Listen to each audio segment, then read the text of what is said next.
খুঁটি পুজোর মাধ্যমে পুজোর সূচনা করলেন নাগেরজলা স্থিত কল্যাণ সমিতি ক্লাব। পুজোর 4 দিনই থাকছে সাংস্কৃতিক অনুষ্ঠান। রাজ্যের শিল্পীদের মাধ্যমে তৈরি হবে প্যান্ডেল ও মূর্তি, জানালেন পুজো কমিটির সম্পাদক। আমাদের বিশেষত আমাদের ক্লাবের সদস্য আমাদের এবার মণ্ডপ বানাচ্ছে, লোকাল ফর ভোকাল। আমাদের যে প্রাইম মিনিস্টার যে বলেছেন তারই অঙ্গ হিসেবে এবার আমরা লোকাল ফর ভোকাল দিয়ে স্টার্ট করছি পুজো মণ্ডপ। তার সাথে আমাদের প্রতিমা শিল্পীও আমাদের ক্লাবের সদস্য, ডেকোরেটার উনিও আমাদের ক্লাবের সদস্য। তো এবার ওই কনসেপ্টটাকে আমরা মাথায় রেখে লোকাল ফর ভোকাল আমরা ওইটাই কনসেপ্ট থেকে এবার আমরা পুজো করছি। এবার আমাদের পুজো মেন আকর্ষণ হচ্ছে আমরা 4 দিন আমরা সাংস্কৃতিক অনুষ্ঠান করছি।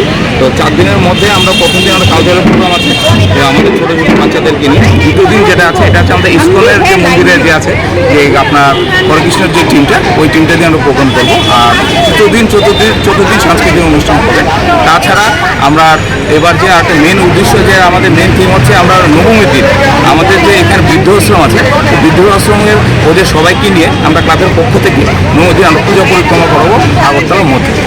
তার করার পরে সেদিন আমরা বৃদ্ধাশ্রমের যারা যারা আসছেন তাদেরকে নিয়ে আমরা ঠাকুর বাড়িতে আমরা সবাই মিলে আমরা অন্য কোথাও করে ওদেরকে আবার ওদের বাড়িতে আমরা পৌঁছে দেবো।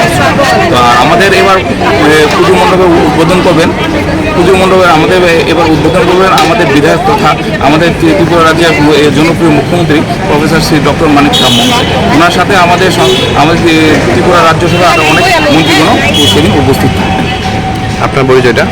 আমি হচ্ছে কল্যাণ ক্লাবের পূজা কমিটির জেনারেল সেক্রেটারি, নাম সৌম্য সুব্রপাল।